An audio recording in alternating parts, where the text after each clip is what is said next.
Commander Jake Morrison stood in the center of the massive crystal chamber that served as the Galactic Council meeting hall. The dome stretched high above him, filled with floating platforms where representatives from hundreds of alien species gathered to decide the fate of worlds. Today they were deciding whether Earth deserved protection from the threats that roamed the dark spaces between stars. Jake wore his dress uniform, the dark blue fabric crisp and clean, but he felt small among the giants and monsters that surrounded him. To his left floated a Zelkari delegate, her purple skin gleaming and her forearms moving in complex gestures as she spoke to her aide. The Zelkari had mastered biological engineering thousands of years ago and could reshape their bodies at will. To his right sat a Krellian warrior, his thick armor plating natural bone that could stop plasma bolts, his massive claws clicking against the metal floor as he shifted in his seat. Admiral Lisa Carter stood beside Jake, her gray hair pulled back, in a tight bun, her face calm despite the whispers and pointed stares from the alien delegates. She had spent 3 years preparing for this moment, learning the languages and customs of dozens of species, studying their histories and their fears. All of it led to this single vote that would determine whether humanity joined the Interstellar Defense Alliance or remained alone in the vast darkness of space. The Zelkari delegate rose from her platform, her melodic voice carrying across the chamber through translation devices that converted her words into hundreds of languages. She spoke of Earth's recent arrival to the galactic community, how humans had only developed faster than light travel 3 years ago, while most civilizations had been traveling the stars for millennia. She described human technology as primitive, their weapons outdated, their ships barely capable of crossing their own solar system without breaking down. "What can these humans offer our alliance?" she asked the assembled delegates, her tone suggesting the answer was nothing. "They have no natural armor to protect them in battle like our Krellian friends. They possess no psychic abilities like the noble Velosh, who can crush enemy minds with thought alone. They have not mastered biotechnology like my own people who can adapt their bodies to any environment. They cannot interface directly with machines like the Nexus Consortium, whose artificial minds process information faster than any organic brain." Jake felt his jaw tighten as she continued. Everything she said was technically true.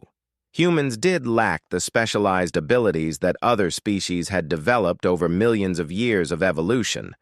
They could not grow new limbs like the Regeneree, or survive in the vacuum of space like the Void touched. Their lifespans were short compared to the ancient ethereal collective who lived for thousands of years. Their bodies were fragile, requiring constant protection from radiation, temperature changes, and atmospheric differences that other species barely noticed. The Krellian war chief stood next, his massive frame casting shadows across the chamber floor. His voice rumbled like distant thunder as he addressed the council. He spoke of the great battles his people had fought, the worlds they had defended against pirates and invaders, the strength of their warriors who could tear through metal with their bare hands. He questioned what use humans could be in battle, when they required artificial atmosphere suits just to survive on most worlds. He wondered aloud why the Alliance should waste resources protecting a species that could not even protect itself without mechanical assistance. Other delegates began to speak, each one adding their voice to the growing chorus of doubt about humanity's worthiness. The Nexus Consortium representative, a sleek android with glowing blue eyes, calculated the probability of human survival in various combat scenarios and found them lacking. The ethereal collective's ancient ambassador spoke of wisdom gained through centuries of experience, suggesting that humans were too young as a species to understand the complexities of galactic politics and warfare. Admiral Carter requested permission to address the council and was granted 5 minutes to present humanity's case. She walked to the center of the chamber, her footsteps echoing in the sudden silence. She spoke of human achievements, their rapid technological development, their ability to adapt to different environments, their history of overcoming impossible odds through cooperation and innovation. She mentioned the wars they had fought on, their own world, the disasters they had survived. the way they had united as a species to reach for the stars. The delegates listened politely, but Jake could see in their eyes that her words were falling on deaf ears. They had already made up their minds about humanity. Earth was too primitive, too weak, too different from the established powers that ruled the galaxy. The vote proceeded with mechanical precision as species after species rejected Earth's application for membership. The final tally appeared on the holographic display in the center of the chamber. 847 votes against membership, only 3 in favor. The 3 positive votes came from small frontier worlds that had little influence in galactic affairs. Every major power, every significant military force, every technological civilization had voted to exclude humanity from their alliance. Jake watched as the delegates began to file out of the chamber, their discussions already turning to other matters. He overheard fragments of conversation as they passed. The Krellian war chief was telling his aide that when the next great threat emerged from the dark spaces between galaxies, humanity would likely be among the first casualties. A Nexus android calculated that Earth's defensive capabilities would last approximately 4 hours against any serious military threat. An ethereal elder wondered if humans would even qualify for refugee status when their world inevitably fell to one of the many dangers that prowled the galaxy. As the chamber emptied, Admiral Carter placed her hand on Jake's shoulder. Earth had been officially classified as a protected backwater zone, which meant the Alliance would not actively harm humanity, but would not defend them either. They were on their own in a galaxy full of predators, pirates, and ancient evils that most civilizations were barely strong enough to face together. The galaxy had looked at humanity and found them wanting. Captain Ben Rodriguez was finishing his morning coffee when the emergency alarm shattered the quiet routine aboard the Earth defense ship Phoenix. The patrol vessel was 3 days out from Mars, running a standard sweep of the asteroid belt for mining pirates and smugglers. It was boring work that Ben had been doing for 2 years since Earth's rejection from the Galactic Alliance, but someone had to keep the shipping lanes clear. The bridge erupted in controlled chaos as his crew rushed to their stations. Communications. Officer Amy Walsh was already pulling up the incoming transmission, her face pale as she read the priority codes. Lieutenant Sam Parker was running diagnostics on the long-range sensors, while engineer Rita Coleman was checking the ship's jump drive systems. Ben set down his coffee cup and moved to his command chair, noting the tension in his crew's movements. "Captain, we're receiving a priority Alpha transmission from Earth Command," Amy reported, her voice steady despite the worry in her eyes. "It's tagged as a galactic emergency broadcast." Ben nodded and activated the main screen. The image that appeared showed Admiral Carter in the Earth Defense Headquarters. But she looked older than Ben remembered, her face drawn with exhaustion and stress. Behind her, Ben could see the controlled chaos of a military command center, in full crisis mode. "All Earth defense ships, this is Admiral Carter with emergency orders," she began without preamble. "Long-range sensors have detected a massive fleet approaching the galactic core. The aliens are calling it the Void Swarm. Initial reports indicate this fleet has already destroyed 17 star systems in the Outer Rim." Ben felt his stomach drop as the Admiral continued. The Void Swarm was unlike anything the galaxy had seen before. The individual ships were massive biological creatures that fed on planetary matter, growing larger and stronger with each world. They consumed. They could reproduce by splitting in half once they reached sufficient size, meaning their numbers grew exponentially with each victory. "The major galactic powers are in full retreat," Admiral Carter reported, her voice grim. "The Nexus Consortium's AI-controlled fleets engaged the swarm 6 days ago. Their entire battle group was destroyed in 3 hours. The Drakmor warrior clans have abandoned their forward bases and are falling back to their core systems. Even the Ethereal Collective is evacuating their outer colonies." Amy was monitoring the galactic communication networks, her headset crackling with panicked transmissions from across known space. She looked up at Ben with wide eyes. Captain, I'm picking up surrender broadcasts from multiple systems. The Zelkari homeworld just transmitted their unconditional surrender to the swarm. They're offering tribute in exchange for their lives. Ben studied the tactical display that was updating with intelligence from across the galaxy. Red markers showed systems that had gone dark, yellow indicated evacuations in progress, and green marked the few remaining defensive positions. The amount of red was staggering. The void swarm was moving through the galaxy like a plague, consuming everything in its path. "Sir," Lieutenant Parker called from his station, "I'm tracking the swarm's movement pattern. At their current speed and trajectory, they'll reach the Sol system in 72 hours. The bridge fell silent except for the hum of the ship's systems and the distant chatter from the communication channels. Earth was directly in the path of an unstoppable force that had already crushed civilizations far more advanced than humanity. The same alien powers that had dismissed humans as too primitive to defend were now fleeing in terror from an enemy they could not defeat.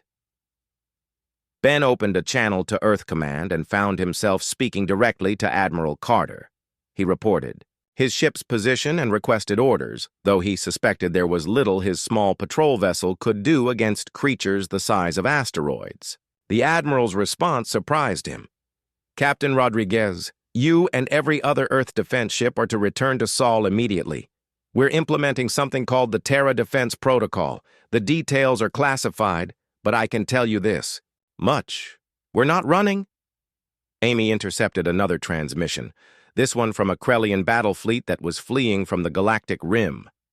The mighty warriors who had questioned humanity's courage were broadcasting desperate pleas for sanctuary. Their war chief, the same one who had voted against Earth's alliance membership, was begging for safe harbor in any system that would accept his people. "The irony is not lost on me," Ben muttered as he listened to the proud warriors reduced to refugees. These same Krellians had suggested that humans would hide behind their moon when real threats emerged. Now they were the ones running while Earth prepared to fight. The Phoenix jumped to faster than light speed, racing back toward Earth, along with every other human ship scattered across local space. As they traveled, Ben received updates on the swarm's advance. System after system went dark as the creatures fed on entire worlds. The few survivors who escaped told stories of horror beyond imagination. The void creatures did not just destroy planets. They consumed them completely, leaving nothing behind but empty space where thriving worlds had once existed. Rita Coleman was monitoring the engineering reports from Earth, and what she found was puzzling. Instead of evacuating the civilian population or concentrating defensive fleets at the edge of the system, Earth was implementing something far more complex. Mining stations throughout the asteroid belt were being retrofitted with military hardware. The moon was being converted into a massive fortress. Most strangely, civilian ships were being sent to the outer planets, rather than away from the system entirely. "Captain, it looks like Earth Command is turning the entire solar system into some kind of weapons platform," Rita reported. "I'm seeing massive construction projects on Mars, weapon installations on the moons of Jupiter, and some kind of communication array being built on Pluto." Ben frowned as he studied the reports. Every other civilization had tried to meet the void swarm in open space with their most powerful fleets and had been overwhelmed. Earth appeared to be doing the opposite, pulling the enemy deep into human-controlled territory where the terrain itself could be used as a weapon. When the Phoenix finally dropped out of faster-than-light speed at the edge of the Sol system, Ben was amazed by what he saw. The asteroid belt had been transformed into a maze of hidden weapon platforms and sensor arrays. The moon bristled with defensive installations that had been built with incredible speed. Most impressive was the coordination between military and civilian vessels, as they implemented whatever plan Earth Command had developed. Amy received their assignment orders and looked up at Ben with a mixture of excitement and terror. "Captain, we're being assigned to Hunter Group 7. Our job is to monitor the swarm's behavior when they enter the system and relay tactical data to Earth Command." Ben realized what that meant. While other species fled from the void swarm in terror, humanity was planning to study their enemy in real time during actual combat. They were going to learn how the creatures fought, how they adapted, and how they could be killed. It was the most dangerous scientific experiment in galactic history, and Earth was betting the survival of the human species on the results. As he looked out at the defensive preparations surrounding Earth, Ben understood why Admiral Carter had seemed so calm despite the approaching doom. Humanity was not planning to run or hide or surrender. They were planning to do what they had always done when faced with extinction: fight back with everything they had and learn how to win. President Kate Sullivan walked through the corridors beneath Geneva, her security detail struggling to keep pace as she moved toward the Emergency Command Center.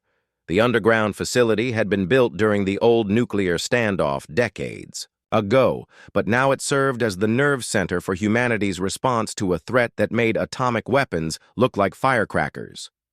The Void Swarm would reach Earth in less than 60 hours, and every major galactic power was either fleeing or surrendering. Command Center buzzed with activity as the best minds Earth could gather worked around the clock. Military leaders studied tactical displays showing the swarm's advance, while scientists analyzed every scrap of data collected from the destroyed systems. Engineers designed weapon modifications in real time, while communications specialists coordinated with human ships throughout the solar system. Kate paused at the entrance, taking in the controlled chaos that represented humanity's last hope. General Patricia Hayes looked up from a holographic display showing the solar system's defensive preparations. Her gray uniform was wrinkled from 3 days without sleep, but her eyes were sharp and focused. She had commanded troops in every major conflict of the past 20 years, from the Mars Rebellion to the asteroid mining wars, and she understood warfare in ways that peacetime leaders could only imagine. "Madam President, we need to discuss the evacuation protocols," General Hayes said as Kate approached. "The civilian transports can carry approximately 12% of Earth's population to the outer colonies. The rest will have to remain and take their chances with our defensive plan." Kate shook her head firmly. "There will be no selective evacuation, General. We all stay, or we all leave together. Have you identified what makes this enemy different from conventional threats?" Dr. Marcus Chen stepped forward from the science station, his tablet displaying analysis of the void creatures based on sensor data from destroyed fleets. He was a thin man with intense eyes who had spent his career studying theoretical xenobiology, never imagining he would face practical application under such circumstances. His findings painted a picture of an enemy unlike anything the galaxy had encountered. "The Void Swarm operates on principles that conventional military thinking cannot address," Dr. Chen explained. "They are not ships in the traditional sense, but living creatures that have evolved for interstellar predation. They feed on planetary mass to grow larger and reproduce by cellular division. Most importantly, they adapt to threats in real time." Kate studied the data showing how the creatures had modified their behavior during each battle. When the Nexus Consortium attacked with energy weapons, the Swarm developed reflective armor. When the Drakmor warriors used kinetic projectiles, the creatures grew thicker shells. Each adaptation was passed to the entire swarm through some form of biological communication network. "This explains why every galactic power has failed," General Hayes observed. "They keep using the same tactics that worked against conventional enemies. The swarm learns from each encounter and becomes immune to those strategies." Dr. Chen nodded and pulled up historical data from Earth's military conflicts. "But humans have something the other species lack. We have been fighting adaptive enemies for our entire history. Every war we have fought has been against opponents who could learn and change their tactics. We developed strategies specifically for enemies who refuse to follow predictable patterns."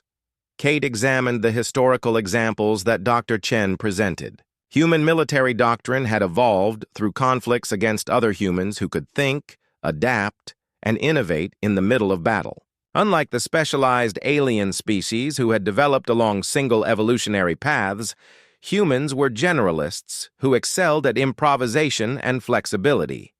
Colonel Steve Martin joined the group, carrying reports from the outer system defensive positions. He was a veteran of the Titan campaign who understood unconventional warfare better than almost anyone alive. His specialty was turning environmental factors into tactical advantages, making the battlefield itself into a weapon.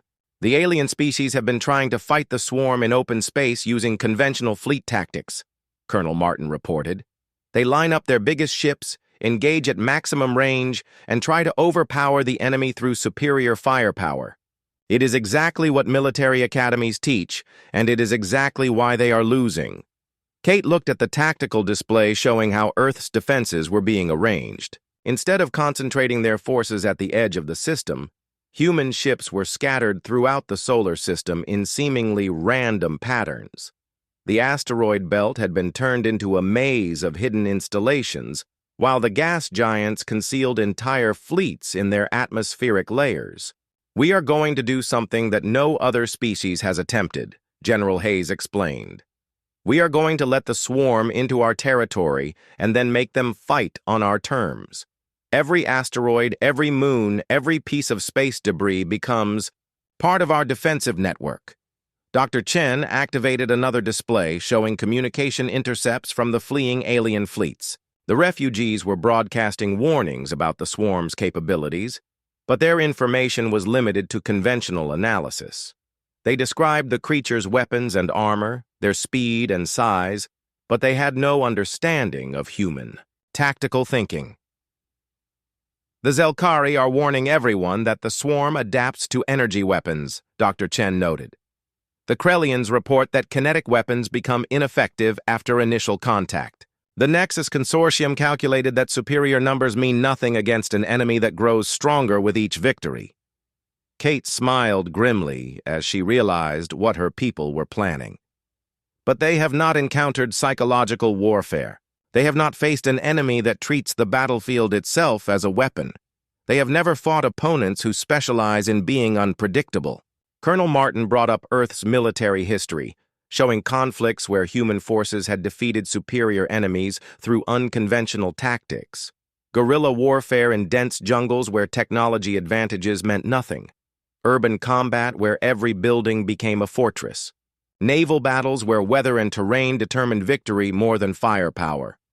"Humans have always been the species that fights dirty," Colonel Martin observed. "We use ambushes, deception, psychological manipulation, and environmental advantages. We make our enemies fight blind while we see everything. We force them to react to our moves instead of implementing their own strategies." General Hayes activated the final phase of the briefing, showing how human ships were being equipped with recording devices to monitor the swarm's behavior during combat. Unlike other species who fought for survival, humans planned to fight for information. Every engagement would be a learning experience that would improve their tactics for the next encounter. "The alien powers fled because they saw an unstoppable force," General Hayes summarized. "We see a new type of enemy that requires new solutions. They see extinction approaching. We see the greatest military challenge in human history." Kate looked around the command center at the faces of the people who would determine humanity's fate. Scientists who had become warriors, soldiers who had become scholars, engineers who were creating weapons that existed only in theory. They were improvising a defense against an enemy that had never been defeated, using principles that no other species had considered. "The galaxy thinks we are too primitive to matter," Kate said to the assembled group. "They believe our lack of specialization makes us weak.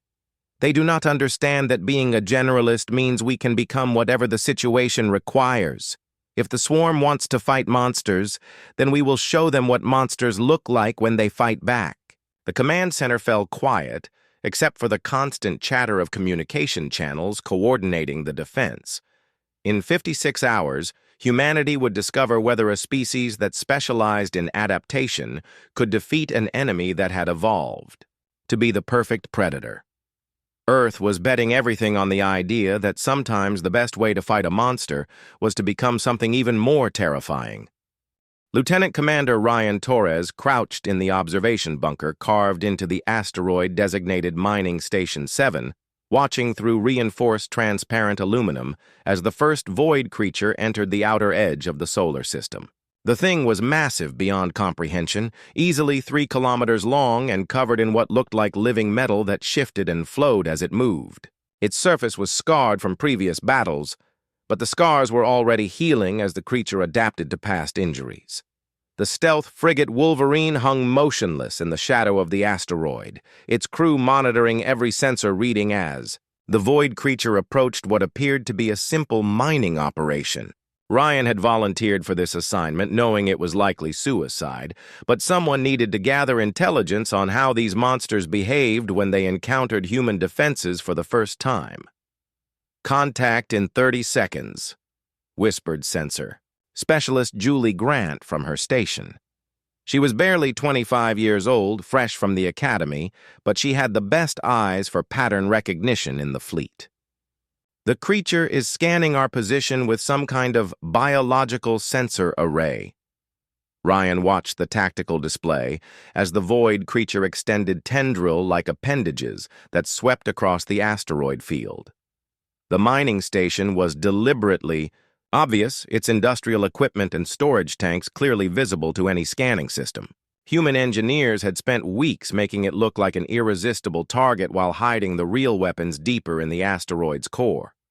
The creature moved closer, apparently satisfied that the mining station was undefended. Its massive bulk blocked out the stars as it positioned itself to begin feeding on the asteroid's mineral resources. Ryan could see smaller organisms emerging from openings in the creature's hide, biological mining tools that would strip the asteroid down to its component atoms. "Initiate Phase 1, Ryan ordered quietly. The asteroid erupted in a carefully orchestrated sequence of explosions that had been planned down to the millisecond.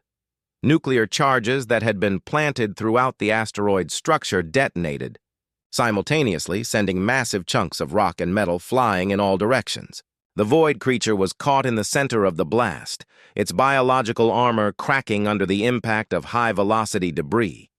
But the explosion was never meant to kill the creature. It was meant to wound it and force it to adapt while human. Observers recorded every detail of its response.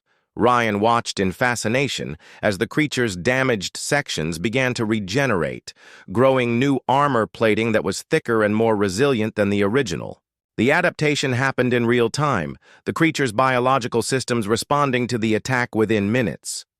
"Recording all adaptation patterns," Julie reported, her instruments capturing everything from the creature's biochemical changes to its electromagnetic emissions.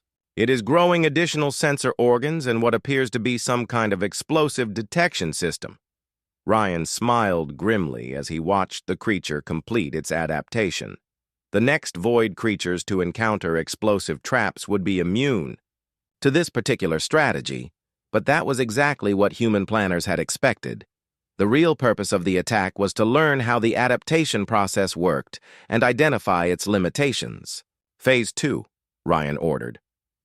The apparently destroyed mining station suddenly came back to life as hidden weapon systems emerged from concealed positions throughout the debris field. But these were not conventional energy weapons or kinetic projectiles. Instead, they were broadcasting devices that began transmitting directly into the creature's sensory network using frequencies that human scientists had identified from captured alien technology. The broadcasts were not random noise but carefully selected content from Earth's entertainment industry. Horror films, war documentaries, recordings of human screams, and battlefield communications from history's bloodiest conflicts. The creature had probably never encountered psychological warfare before, and its reaction was immediate and violent. The massive organism began thrashing wildly, its movements becoming erratic and unpredictable. Its biological systems seemed unable to process the concept of fear being used as a weapon. The adaptation mechanisms that worked so well against physical threats had no response protocol for purely psychological attacks. "It is trying to adapt to the fear response," Julie observed, her voice filled with amazement. "But the adaptation is causing system conflicts. Its fight-or-flight reflexes are interfering with its feeding behavior." Ryan watched as the creature attempted to flee the area while simultaneously trying to attack the source of the broadcasts. Its biological coordination was breaking down under the stress of encountering something its evolution had never prepared it for: the perfect interstellar. Predator was experiencing confusion for possibly the first time in its existence. Broadcasting Phase 2. "Complete," Ryan reported to Earth Command. "Target is showing signs of psychological distress and adaptation failure. Recommend immediate implementation of Phase 3 across all defensive positions." The creature finally managed to destroy the broadcasting stations and retreat to the outer system, but the damage was done. Human observers had recorded 17 different adaptation attempts and identified 3 critical system failures that occurred when the creature tried to process emotional responses as external threats. Earth Command immediately transmitted the findings to every human position in the solar system. As more void creatures entered the system, they encountered an increasingly sophisticated defense that used their own adaptation abilities against them. Each attack was designed to force specific adaptations that would create vulnerabilities for the next encounter. Ryan's team relocated to a backup position and prepared for the next phase of the operation. The Wolverine slipped through the asteroid field using engine modifications that mimicked the electromagnetic signature of space debris. Their next target was a larger creature that was approaching Mars, apparently confident that it had learned to counter human tactics from the experiences of the first scout. "Commander, we are receiving reports from the Mars defense grid. Communications," Officer David Kim announced. "They are implementing the psychological warfare protocols, but this creature is not responding like the previous one." Ryan studied the data streaming from the Mars engagement. The larger void creature had indeed adapted to resist psychological attacks, but human defenders were already implementing new strategies. Instead of broadcasting fear-inducing content, they were transmitting complex mathematical equations and logical paradoxes that overloaded the creature's analytical systems. "It is trying to solve problems that have no solutions," Ryan observed. "Its adaptive mechanisms are stuck in processing loops." The Mars defense grid took advantage of the creature's confusion to implement kinetic attacks from unexpected angles. Unlike other species who fought in predictable patterns, human defenders used orbital mechanics to launch asteroids from trajectories that the creature could not anticipate. The attacks came from directions that violated conventional military thinking, but made perfect sense when the entire solar system was treated as a 3-dimensional battlefield. Julie was monitoring communication intercepts from the fleeing alien, refugees who were observing the battle from safe distances. Their reactions ranged from amazement to horror as they watched humans implement tactics that their own military theorists had never considered. "The Krellian war chief is demanding an explanation for why humans are not fleeing," Julie reported. "The Nexus AI systems are calculating probability matrices for human victory and coming up with results they classify as impossible." Ryan activated the tactical display showing the overall battle developing throughout the solar system. Void creatures were being drawn deeper into human territory, each encounter teaching them to counter specific human tactics while simultaneously exposing them to new psychological and strategic attacks they had never faced before. The most important discovery was that the creatures shared their adaptations through some form of biological network. When one creature learned to resist explosives, all creatures in the swarm gained that resistance. But the network also shared confusion and system failures, meaning that psychological attacks against one creature affected the entire swarms. "Coordination. Earth Command, this is Wolverine," Ryan transmitted. "We have identified the critical weakness. The adaptation network that makes them stronger also makes them vulnerable to coordinated psychological warfare. Recommend immediate implementation of Project Terror. Project Terror was humanity's ultimate psychological warfare strategy, developed by combining military doctrine with insights from entertainment psychology and behavioral science. Instead of trying to destroy the creatures physically, humans would attack their minds with concepts they could not adapt to understand. As Ryan watched the battle develop, he realized that humanity was doing something unprecedented in galactic history. They were not just fighting the Void Swarm, they were teaching the galaxy an entirely new form of warfare based on principles that no other species had ever considered. The creatures that had consumed 17 civilizations were about to learn what happened when they encountered prey that specialized in being predators. Colonel Steve Martin stood in the command center of the International Space Station, now converted into a massive communications hub that coordinated not just Earth's defenses, but something far more ambitious. The main screen showed dozens of alien refugee fleets scattered throughout nearby star systems, their crews monitoring the battle for Earth with a mixture of disbelief and growing hope. The Void Swarm had been fighting humans for 6 hours, and for the first time since their emergence from dark space, the creatures were showing signs of confusion and tactical uncertainty. Every adaptation they made to counter human weapons was met with new strategies that exploited different weaknesses. The psychological warfare campaigns had disrupted their biological coordination networks, causing system-wide malfunctions that affected the entire swarm. Colonel, we are receiving a priority transmission from the Drakmor Exile Fleet, Communications, Officer Nancy Foster reported. War Chief Brandon Kane is requesting permission to observe our tactical methods. Steve smiled as he remembered how the same War Chief had questioned human courage just months ago during the Alliance hearings. Now the mighty Drakmor warriors were hiding in the outer systems, while humans demonstrated warfare concepts that violated everything the galaxy understood about military strategy. "Put him through," Steve ordered. The holographic display activated to show the scarred face of the Drakmor war chief. His natural armor plating was scorched from recent battles, and his eyes held the haunted look of a warrior who had seen his people's greatest fleets destroyed by an enemy they could not comprehend. Behind him, Steve could see the bridge of a Drakmor battleship filled with refugees from destroyed worlds. "Human commander," Brandon Kane growled, his translator converting his words into Earth Standard. "My people have watched your battle with the Void Swarm. Your tactics make no sense according to any military doctrine in galactic history. You attack with weapons that do no physical damage. You retreat when you should advance. You spread your forces when you should concentrate them."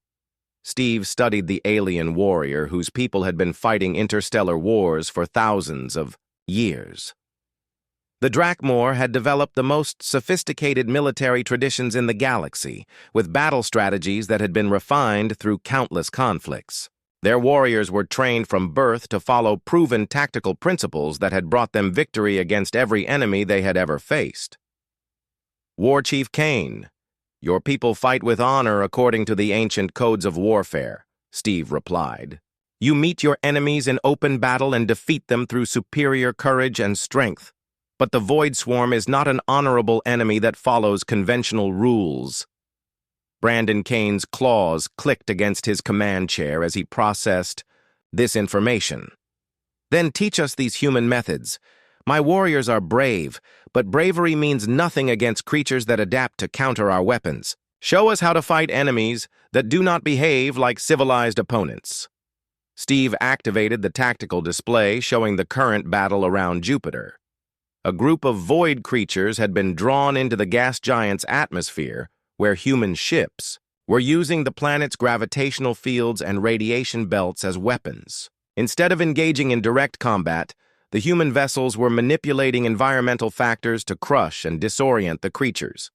"Your warriors try to match the enemy's strength with greater strength," Steve explained, "but humans learned long ago that the strongest enemy can be defeated by changing the rules of engagement. We do not fight the swarm on their terms, we force them to fight on ours." The war chief leaned forward, his interest clearly engaged. "Explain this concept of changing rules." Steve pulled up historical examples from human warfare, showing how smaller forces had defeated larger armies through unconventional tactics. Guerrilla fighters who refused to meet conventional armies in open battle. Naval commanders who used weather and terrain as allies.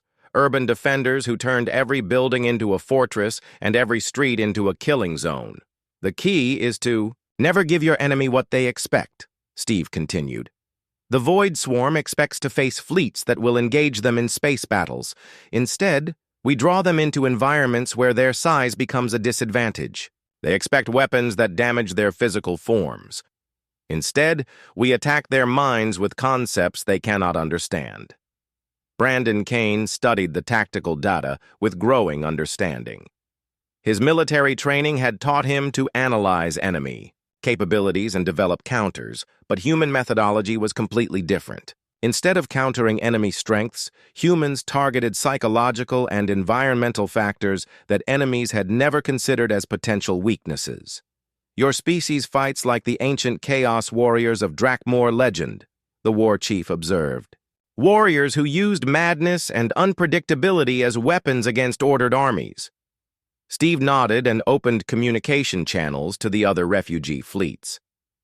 The Nexus Consortium's AI-controlled ships appeared on screen, their artificial intelligences calculating probabilities and analyzing human tactical patterns. The elegant vessels of the Ethereal Collective joined the conference, their ancient commanders bringing thousands of years of military experience to the discussion. All of you have technologies and capabilities that humans lack, Steve addressed the assembled alien leaders. But you have been trying to use those advantages in ways that the Void Swarm can predict and counter. We need to teach you to fight like humans. The Nexus AI representative, a sophisticated android designated Commander Unit 7, spoke first. Human tactics appear to violate logical probability matrices. Your strategies often involve accepting higher casualty rates in exchange for psychological advantages that cannot be quantified. Steve laughed at the AI's confusion.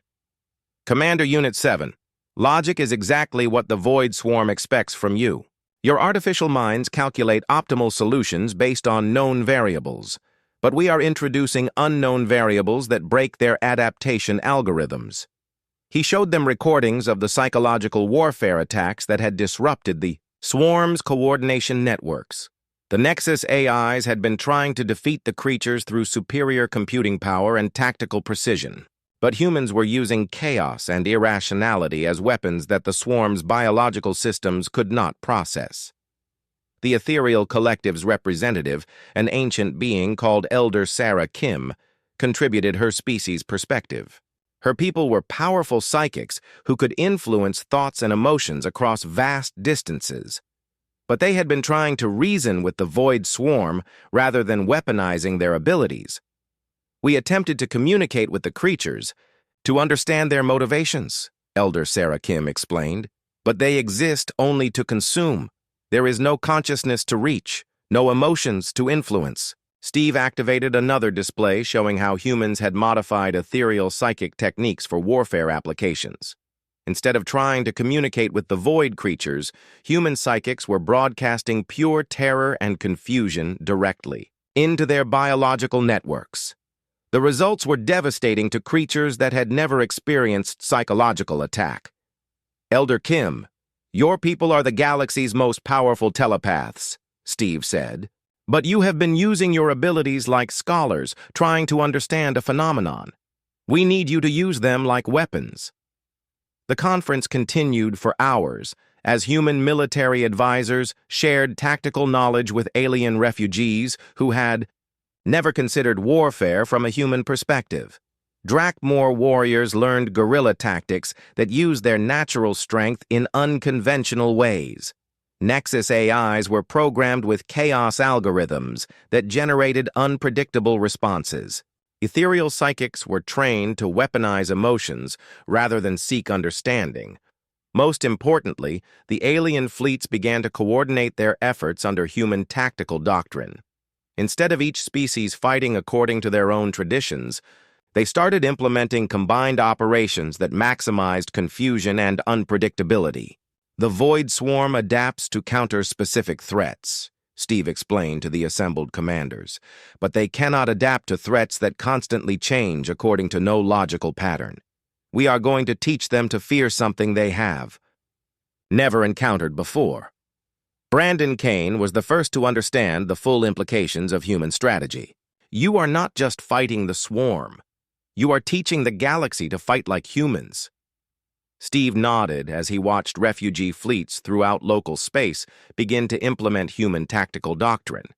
Ships that had been fleeing in terror were turning around and forming attack groups based on chaos theory rather than conventional military organization. The species that had dismissed humanity as too primitive to matter were now learning to think like predators rather than prey. War Chief Kane, the galaxy is about to discover what happens when civilized species stop fighting with honor and start fighting to win, Steve said. The Void Swarm is about to face an enemy they were never designed to handle. An entire galaxy that has learned to fight dirty. The communication channels erupted with reports as alien fleets throughout the region began implementing human warfare doctrine. For the first time since the swarm's emergence, the galaxy was not retreating.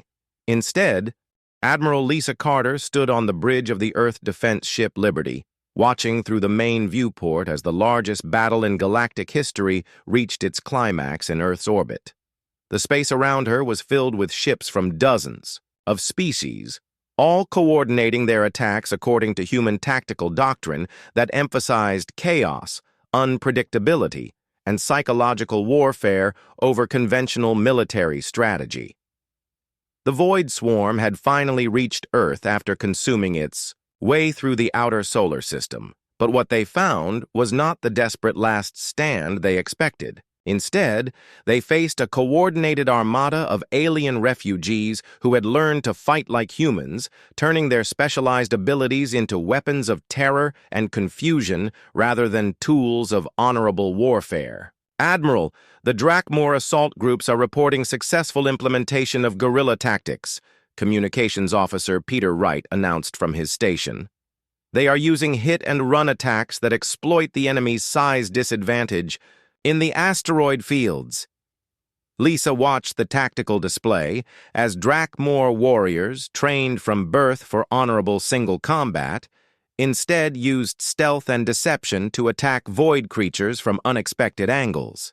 Their natural armor and claws made them devastating in close-quarters combat, but now they were learning to retreat before the enemy could adapt to their attacks. The Nexus Consortium's AI-controlled fleets had abandoned their logical probability calculations in favor of chaos algorithms that generated random attack patterns. Their artificial minds, once focused on optimal efficiency, now implemented strategies that made no logical sense but prevented the Void Swarm from predicting their next moves. The ethereal collective psychics are reporting unprecedented success. With Terra Broadcasting, Tactical Officer Helen Chang reported, they have abandoned attempts at communication and are now transmitting pure fear directly into the swarm's biological networks. Lisa nodded as she studied the results of humanity's most important contribution to galactic warfare. The understanding that some enemies could not be defeated through superior technology or firepower, but only through superior psychology. The Void Swarm had evolved to counter physical threats, but they had no defense against opponents who specialized in being impossible to understand or predict. The bridge shook as a massive void creature attempted to ram the Liberty, but human point. Defense systems had been designed specifically to exploit the creature's biological coordination failures. Instead of trying to destroy the massive organism with conventional weapons, the Liberty's guns fired psychological warfare projectiles that disrupted the creature's nervous system and sent it spinning out of control. Admiral, we are receiving a transmission from War Chief Kane aboard the Drakmor flagship, Peter reported. He is requesting permission to implement the final phase of the Terra Defense Protocol. Lisa activated the communication channel and saw the scarred face of the Drakmor leader, who had once questioned human courage. His natural armor was scorched from battle, but his eyes burned with the fierce joy of a warrior who had finally found an enemy worthy of his people's legendary fighting spirit. Admiral Carter, my warriors have learned much from your human methods, Brandon Kane growled through the translator. We request permission to show the Void Swarm what happens when civilized. Warriors abandon civilization. Lisa smiled grimly as she granted permission for the final assault. The Terra Defense Protocol's last phase involved something that no galactic military academy had ever taught: the complete abandonment of conventional warfare in favor of pure psychological terrorism designed to make the enemy flee rather than fight. Across the battlefield, alien fleets that had once prided themselves on honor and military tradition began implementing tactics that their ancestors would have considered barbaric. Krellian heavy assault troops used their natural armor to ram void creatures while broadcasting human war cries at volumes that disrupted biological coordination. Zelkari bioengineers released modified organisms that did not attack the enemy directly, but instead forced them to waste energy on constant adaptation. The most effective attacks came from combined operations that maximized confusion and terror. Ethereal psychics would broadcast fear while Nexus AIs implemented random attack patterns, and Drakmor warriors struck from impossible angles. The Void Swarm's adaptation mechanisms, which had made them unstoppable against conventional enemies, became liabilities when facing opponents who refused to follow any logical pattern. Admiral, long-range sensors are detecting movement in the main swarm formation, Helen reported with excitement in her voice.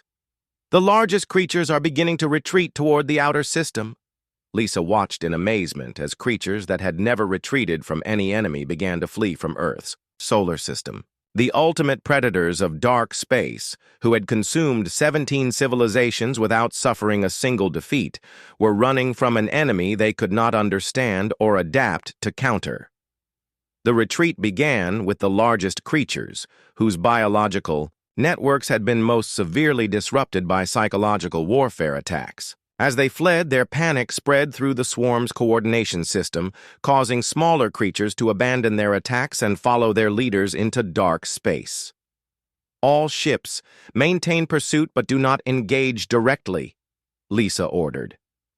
Let them run and make sure they remember what happens when they attack species that fight back. The combined fleet followed the retreating swarm to the edge of the solar system, harassing them with psychological attacks that ensured their terror would be permanently embedded in their biological memory systems. Any future encounters with human-style warfare would trigger immediate flight responses in creatures that had previously known only victory. As the last void creature disappeared into the darkness between stars, Lisa received communication requests from across the galaxy. The news of the swarm's defeat had spread faster than light through quantum communication networks, and every major power was demanding an explanation for humanity's impossible victory. The holographic display activated to show representatives from the Galactic Council, the same aliens who had voted to exclude Earth from their alliance just months ago. The Zelkari delegate, who had dismissed human capabilities, now looked at Lisa with a mixture of fear and respect that would have been impossible before the battle. Admiral Carter, the Galactic Council formally requests that Earth reconsider its application for alliance membership, the Zelkari representative said, her four arms moving in gestures of submission rather than condescension. We also request immediate access to human military training programs. Lisa looked around the bridge at her crew, then at the tactical display showing alien ships throughout the solar system waiting for her response. Earth had been offered membership in an alliance that had already proven its weakness by fleeing from the very enemy that humans had just defeated. Representative, Earth appreciates the Council's offer, but we have already formed our own alliance, Lisa replied. The Terran Defense Doctrine is open to any species that wants to learn how to fight for survival rather than honor. The communication channels erupted with requests as species throughout the galaxy asked to join humanity's new alliance. The Drakmor were the first to formally request membership, followed by the Nexus Consortium and the Ethereal Collective. Within hours, Earth was receiving applications from civilizations that had never heard of humans before the battle, but now wanted to learn their methods. Peter was monitoring the communication traffic and looked up at Lisa with wonder in his eyes. "Admiral, we are receiving membership requests from over 300 species. They all want to learn human warfare doctrine." Lisa walked to the main viewport and looked out at the fleet of alien ships that surrounded Earth. Each vessel represented a species that had learned the most important lesson in galactic history. Survival belonged not to the strongest or most advanced, but to those who could adapt and change faster than their enemies. The galaxy had dismissed Earth as a backwater world populated by primitive generalists who lacked the specialized advantages of advanced civilizations. They had not understood that being a generalist meant humans could become whatever the situation required. When faced with monsters, humans had become something more terrifying than the monsters themselves. "Peter, send a message to all human ships and allied vessels," Lisa ordered. "Earth is now the headquarters of the Galactic Defense Force, based on the principle that survival requires not just superior technology, but superior adaptability." As the message was transmitted throughout local space, Lisa reflected on the irony of the situation. The species that had voted to exclude humanity from their alliance were now begging to join an alliance led by humans. The galaxy had learned what Earth had always known. In a universe full of predators, sometimes the best defense was to become the most efficient predator of all. The Void Swarm would return eventually, probably adapted to counter some of the tactics used against them, but when they did, they would face not just humanity, but an entire galaxy that had learned to fight like humans. The age of honorable warfare conducted according to ancient traditions was over. The age of adaptive warfare designed for survival had begun. Earth was no longer a backwater world seeking protection from advanced civilizations.